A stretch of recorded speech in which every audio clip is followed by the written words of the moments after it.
All right, guys, I want to share with you a very cool watch that my good friend Jeff McMahon sent over to share with us. And I believe the part number is a Citizen av0050-54h. I'll try to put some links in the description, with information or maybe a tutorial video or something. I'll put something down there. And of course, I'll put a link to Jeff's channel down there too. But let's just get right into the size of this guy. I did measure, trying to exclude the crown guards and the crown, so I kind of grabbed it here to here. It is a 44 millimeter watch minus the crown guards and the crown. 49 lug to lug. You can see those lugs are very cool. They just kind of like come to a point. There's a lot of weird characteristics of this case that we'll dive into here a little bit more. But 49 basically, 14 and a half thick. And then, well, the lug width, they're proprietary lugs. I know they have like a body line there that makes it look like it's actually a solid end link or something, but that's all case, including that center piece is a little weird. I think that comes out, but if you look on the back side, it's integrated. So I didn't measure the taper on the bracelet though. The bracelet does taper down to about a 20, so towards the top it's about a 24, so kind of like a 24 to 20-ish range. It's got some weight to it. I didn't weigh it. If I had to guess, it's probably around 200, just over 200 grams. If I can remember to get a weight, I'll put a weight in the description, but it feels like it's about 200 grams. This one is using the caliber 2100, which is, something that Citizen used on a bunch of different watches, but most notably, I was drawn to this style of watch from the character Ron Swanson on Parks and Rec.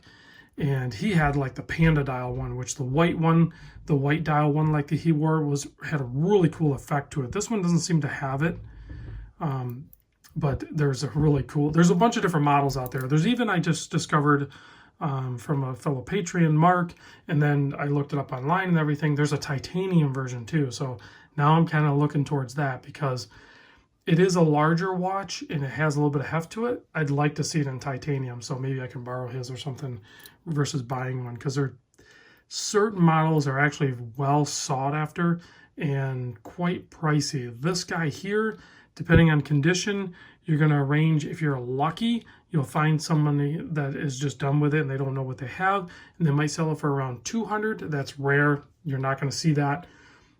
Typically, you're going to see the price range from probably like 300 to 600-ish for a model like this one. There are some other colorways, but that white panda one is probably one of the more sought-after ones.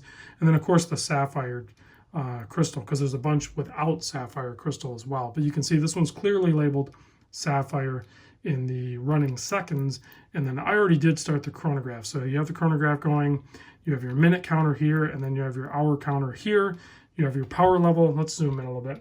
You have your power level indicator up at the top there, right below, well, almost like it's pivoting from it, this loomed pip there at the 60. But you can see it's pointing at the level 3, which basically is telling you it has a solar charge on the eco drive movement of something that will last about 7 or 8 months without any more charge. And then it slowly deteriorates as it lowers in the fuel gauge, if you will. So push-pull crown on this. There are some models with screw-down crown, but it is a push-pull. It is, I believe, a 200-meter water. Yeah, it says 200. You can even see the Pro Master symbol just above the hand stack. And then, of course, you have your start-stop on your chronograph, your reset. This lever or button down here is for your alarm. So there's that other hand underneath the hour hand there that looks like it's almost like a GMT hand. That's actually your alarm hand. I haven't, well, you can see I have it in the on position.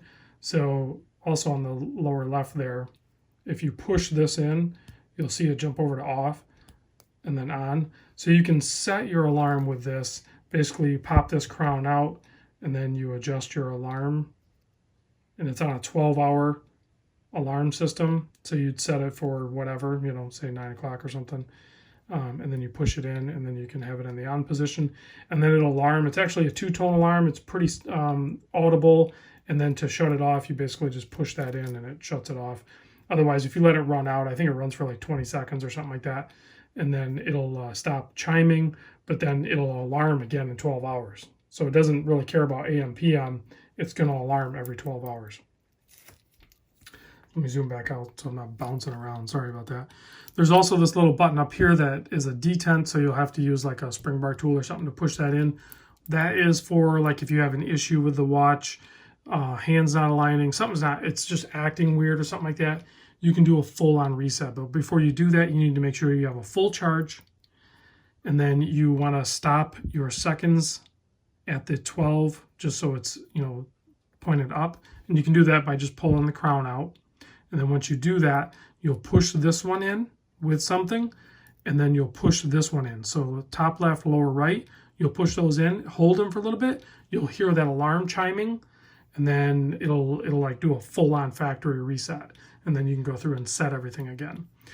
It's not a perpetual calendar. You do have a date, so 30 or 31 days, you're going to have to keep up with that. Not a big deal. And there is some lume. I'll do a lume shot here in a moment. Let's do a wrist shot real quick before we get into that.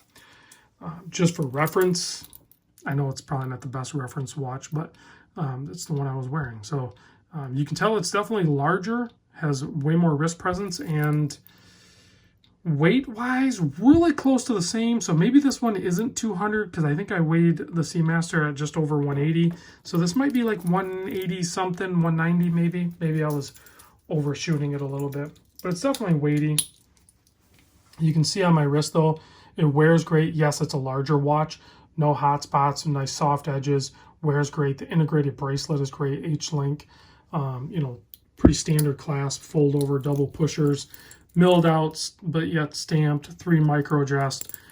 Just a great watch overall. Here's a look at the case back. You can see it is a screw down case back. There is some information there. This one still has the protective sticker on the back. I don't know why Jeff didn't remove that. More importantly, I'm not sure why I didn't remove that, but whatever. So it is a very robust watch, especially with that sapphire crystal. It is just going to be a nice hardy watch. So let's kill the lights, check out the lume, and we'll close it out.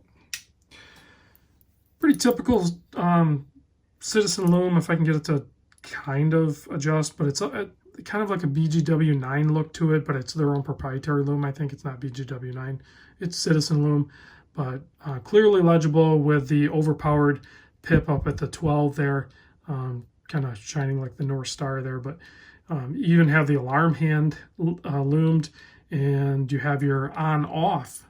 If you look there, you have your on-off marker for the alarm also loomed. So pretty cool, because typically I guess your alarm's probably going to be with the lights out. It's going to be dark, potentially, maybe, to wake you up because you were sleeping. So makes sense. But anyway, thanks, Jeff, for sending this in, and thank you for watching. I'll see you in the next vid.